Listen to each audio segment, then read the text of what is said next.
Okay, well, Peter Magnus with ThrillPledge.com. Man, if I was a jock, I want your job. But you have such an incredible crowdfunding site for people that are, want to improve, I guess, as a professional athlete or even as someone in the entertainment business, right? Yeah, absolutely. I mean, the platform is really geared and designed towards helping to get talent funded, be that an amateur under 11 soccer team or someone trying to get to the next level and get to, they're just one rung below a professional sportsman. And we're helping give them that little push just to achieve their goals. So if I was playing like my brother played rugby, in college here, and if he wanted to go in like a famous rugby training camp in the UK or something, and needed $5,000 to do that, he could go on your site and raise the money to do that, right? Absolutely, yeah. I mean, the idea would be that we would try and put together a sort of very positive campaign that would involve a video that kind of sold the vision of what he was trying to achieve. I think most importantly, you have to sell yourself. So because the crowd are obviously going to have to fall in love with you. They're investing in you.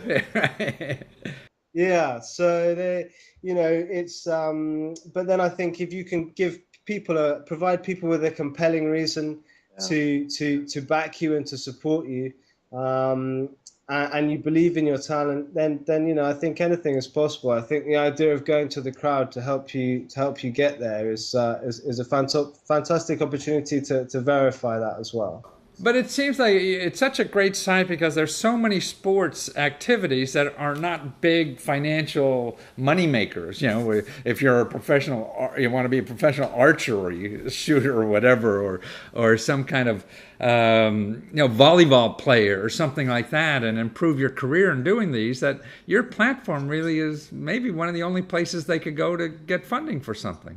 A, a lot of sport is about passion, and the idea behind providing people a platform to showcase that passion is then to enable people that perhaps maybe it's the guy who lives down the road and he shares an interest in archery, or he shares maybe it's someone 2 states over thinks wow, this kid it's a niche sport, there's no money in it, he does it for the love of it, and that's an opportunity to provide people, to give them access to getting involved and to participating and sharing in that passion. That's quite an emotional driver for people, rather than just going down to the bookmakers or whatever. It's actually you're giving people an emotional piece of someone's sporting journey. But also, I mean, most of us, at least in the States, we go to professional, activity. We're giving money to millionaires. What the hell they need it for? Well, there is that too, and I think crowdfunding in sport is perhaps an opportunity to take it, to take something back away from those millionaire owners and actually connect on a deeper level with something with which you have a great passion about. So. And it's a chance, I see. I mean, if you were active in a sport like that and needed funding, that you can develop your community through this. So even if you're not successful raising money, you're really successful in understanding more about the community for what you want to do, and maybe even attract another kind of sponsor or something like that. It's a way to get known for your sport, because I'm sure people interested, like if I was a sports agent, I would be looking at your thing every day to see what kind of young people are coming up on the site. It's absolutely right. I mean, one of the main drivers of crowdfunding is social media. So enabling young athletes and to actually develop their Twitter profiles, their Facebook pages, build out that fan base, and then connect with that audience, actually proving themselves as I don't want a marketable commodity. Is very attractive to sponsors. So part of what we offer on the platform, it's not just about getting back, private backing. It's actually about showcasing, one, your talent, and that should be the most important thing. But secondly, what's attractive to a sponsor? Well, if I can prove to a sponsor that, I have this fan base, well, that's quite a compelling argument to get involved. So. Yeah. I mean, if you went on this thing, you're on Thrill Pledge and got 300 people to kick in $50 a piece for something, man. Yeah, if I'm sat in Nike HQ and this kid's a 15-year-old, I'm thinking, oh, hold on, maybe we should go and check this boy out or Yeah. girl out, you know? So yeah. And it also seems to me, I mean, with all the internet stuff, it's a way to democratize that system in a way, instead of not having to know the brother-in-law of that agent or something to even get known.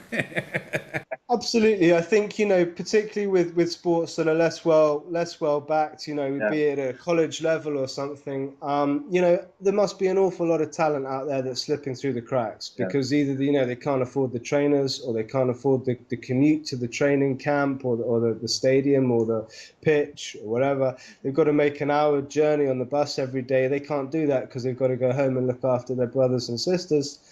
This kid is a future, world champion or a future Olympic, gold medalist, and he's got to give it up because he can't afford 5 grand to go to a training camp. We should. This is a great opportunity for people out there, a lot of generous people out there who do have a passion for sport, to But actively support people whether like it's a sports, I mean, I think as a community too, whether wherever you are in the world, I mean, to help somebody grow as much as they can possibly can, is I think there's nothing more important to do. I mean, it's an emotional investment. Yeah. It's you're not getting anything back, financially. So what are you getting back? You want to get something, well, when that kid's in the Olympics, hey, I own the you watch him on the telly. exactly. You can shout about it to your mates when you're out on the town, but also you can feel good in yourself. You know that 20 years ago you used to love running, throwing the javelin or whatever, and now you're seeing that kid doing it out there on the world stage. But your site also is for entertainment folks, like this young filmmaker from New Zealand who raised, I don't know, like $2,000. He's almost there, a bunch of money so he could go to and study film school in Chicago, right? Yeah, so I think he's wanting to broaden his horizons and try and get some new and fresh experiences, and whether it's him moving on to a bigger stage in the US, or whether he brings those skills back to New Zealand, and that's a benefit to not just himself, but it's a benefit to the wider community for Right. sure. Especially us if he stays. Well, exactly. But more importantly, I think the best part of your site is it's free and you don't even take a commission. No, that's right. And some people think we're a little bit strange for that, but I think it's we see it as a lost leader for us. So Yeah. we look at it as a view. We don't want to be taking a commission from a 16-year-old or an 18-year-old kid who's just embarking on their sporting career. We want to help them achieve their goals. We want to help them get over to get to the next level. And who knows, further down the road, if they want to come and work with us on a more commercially minded project, or if through working with them we get into their sector or their sport at a different level, at a higher up level, where there is actually potential to get involved in some revenue making opportunities, then great. Yeah. Well, so your website's really a nonprofit, and you don't take any commissions like the other crowdfunding sites do. And also, it seems that you also give a lot more personal advice to people trying to do this. And the sports industry and athletes, so you would be a good place than going to some big crowdfunding site who doesn't even know what a javelin is. Yeah.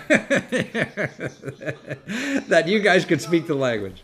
Yeah, I think we try, and I mean we spend personal time, even if it's not face to face, certainly over Skype. But if we can meet up in person, we will do. We want to know the people that are going to be on our platform, and we want to help them. We want to work with them because we want them to put together as good and as quality a project and a campaign as is possible. And they might need our help to do that. We also need our help during the course of that process.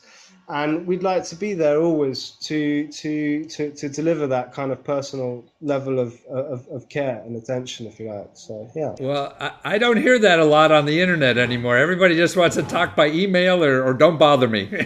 Well, I think, sport's always going to be about people to people. And I think that's, kind of, even as we grow bigger and bigger, I think we're always going to allow for that one-on-one time. And that's, because we want to be different. We want to have a point of difference from other platforms. And, we want to develop relationships with people long term as well, not just to kind of, thanks, bang, bye bye. It's, we want to work with people. No, I've had dates like that. Right. Thank you very much, Peter. It's been a thrill to work with thrillpledge.com. Oh, that was tacky. But even though you're a .com, you're a nonprofit and there's no commission and you provide help to people who really want to figure out this crowdfunding thing. So thank you for being there. Thanks very much for your time. All right. Okay.